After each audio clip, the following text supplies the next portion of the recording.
It started with a story that wanted to be told.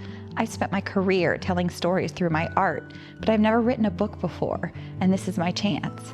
For months I've been thinking about this story, taking notes, walking and driving and using my note app, in the shower, thinking about these worlds, having characters, conversations in my head.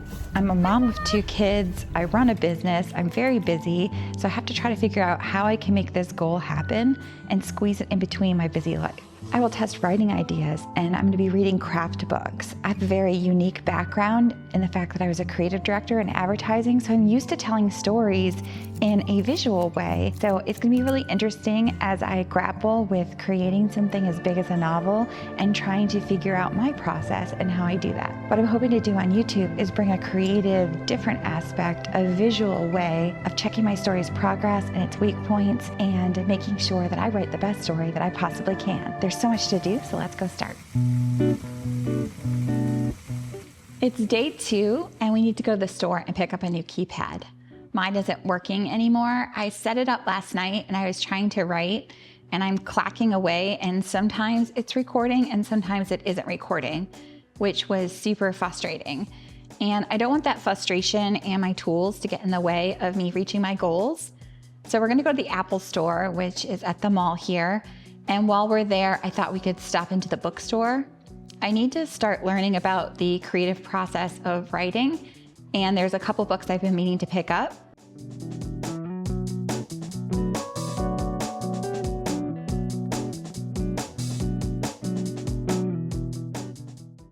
We can't leave the bookstore without one impulse buy, right?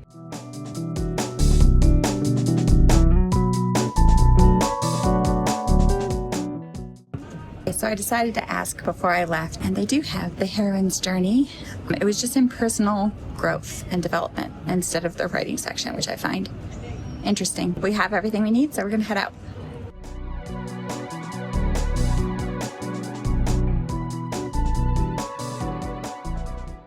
I just got home and I was able to pick up the keypad that I needed. I'll probably set that up later tonight. We also picked up 4 books. 3 books were on my list and 1 book was an impulse buy. I picked up Save the Cat Writes a Novel, and I got this book because I wanted to understand story structure better. I got The Anatomy of Story for the same reason. This book came highly recommended. It's based off of a screenwriting class that he taught that's pretty famous. The Heroine's Journey, because I wanted to understand journeys from the female perspective. My main protagonist is female. And Writing Fantasy and Science Fiction I got, mostly because the cover, it's so pretty. And then also because my book that I'm writing has science fiction, fantasy, speculative-ish elements. I'm not really sure what lane, but one of those lanes, and I thought that this book would be really helpful. So I have a little bit of time right now. I think I'm going to start with The Heroine's Journey. Let's go make something to eat and get something warm to drink and then curl up with a nice book. So I'm sitting here reading this book and there's so much I want to flag. So I'm going to go get my little tabs and maybe a highlighter and do some annotations.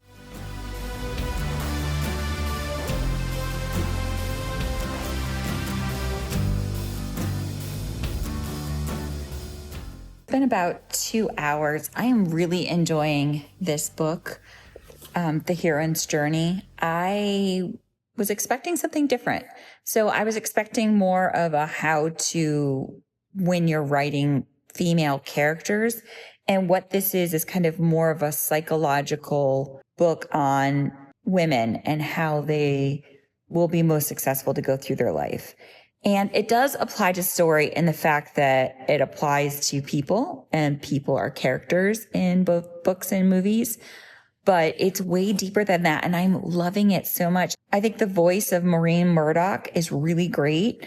She gives a lot of examples, a lot of stories of other women, and I tabbed so many things. I didn't finish it 2/3 of the way through the book. So I should be able to finish this maybe tomorrow in another sitting. And yeah, I'll pop back on when I have thoughts about the final.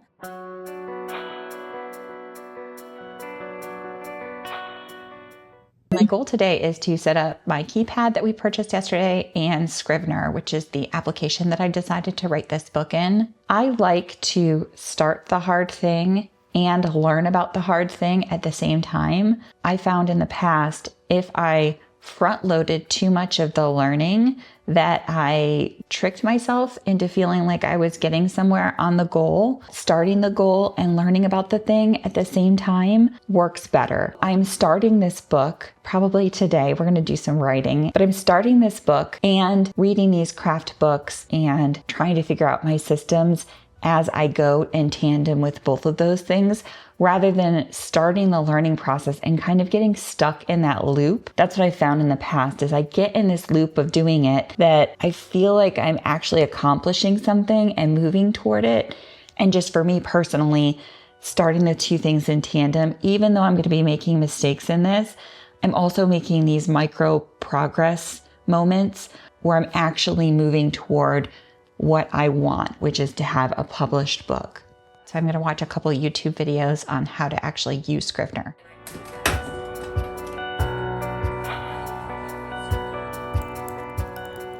So I had to leave soon to pick up my kids, but it was a really busy day. I finished the book and did my annotations on that. I did really like the heroine's journey from a psychological perspective and from understanding women better. I think it was fantastic. I don't really know if it was what I was looking for in the terms of how do you write a book or how do you write story, but I think it was a really valuable book and I love to read. What I also want to get done this week is a synopsis and a first chapter of my story, or at least a big scene. I'm going to be meeting my friends for a working session. One's an artist and one's a writer, and we're going to meet and sit down and work together. But the writer has offered to read my synopsis and my first chapter scene and let me know what she thinks about it. So I want to make sure I work a little bit on that this week as well. I'm about to head out the door, but I had a really good idea last night that I wanted to share with you. I want to take 10 movies and analyze their story structure. I think it would be really useful to pick films that are similar to the book that I'm trying to write and break it down so I can see what's working and what's not working. And today I also wanted to work on my synopsis and my first chapter, and then brainstorm a little bit on how I can take this mountain of unorganized information on my phone and put it in a way that can help me start this book. This is the first week done, and it was really exciting. I got a lot accomplished, but I have to be careful with pacing. Whenever I work on anything really big like this, I have to work on a structured system. At the bare minimum, this is what I'm trying to reach every day. That helps me get this kind of marathon pacing that I'm looking for with a big project like this, so I don't just work really hard for 2 or 3 weeks and then fizzle out. That's a sprint and not a marathon, and that's not going to help me reach my goals and get a book written. I have a very specific system I use to write my goals. I make sure that they are attainable, small goals that I can do every single day. And I also make sure they match the energy level that I can handle. I have 2 kids. I run a business. Life is busy. Things get in the way. And I don't want to fail when I'm trying to reach these unattainable goals. So my goal is to write for an hour a day, or to work on some type of research or reading for learning how to write an hour a day. That's it.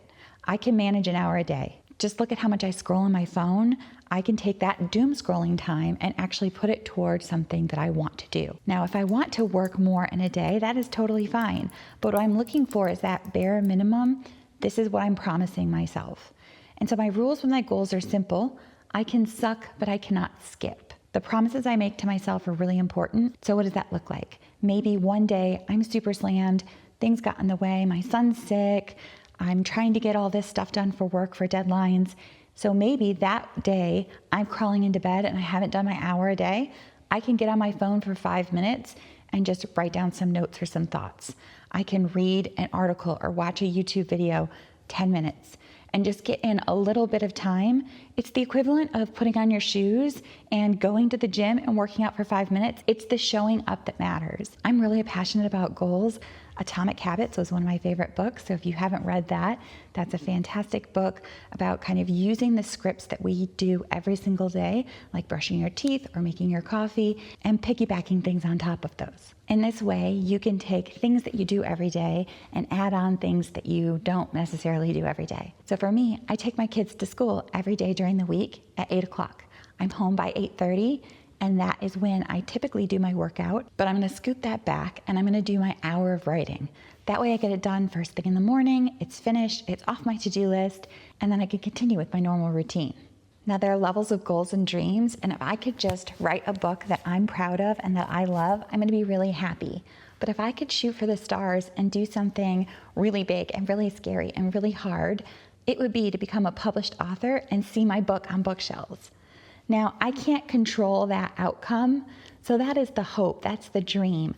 I can control writing a book that I'm proud of. And so I like to reach for the attainable goal, something that I can control. I can control my time, I can control my effort, I can control my work. I can't control if I get a literary agent. I can't control if I get my book on bookshelves. But I can write a book that I'm really proud of, and we're gonna reach for that dream.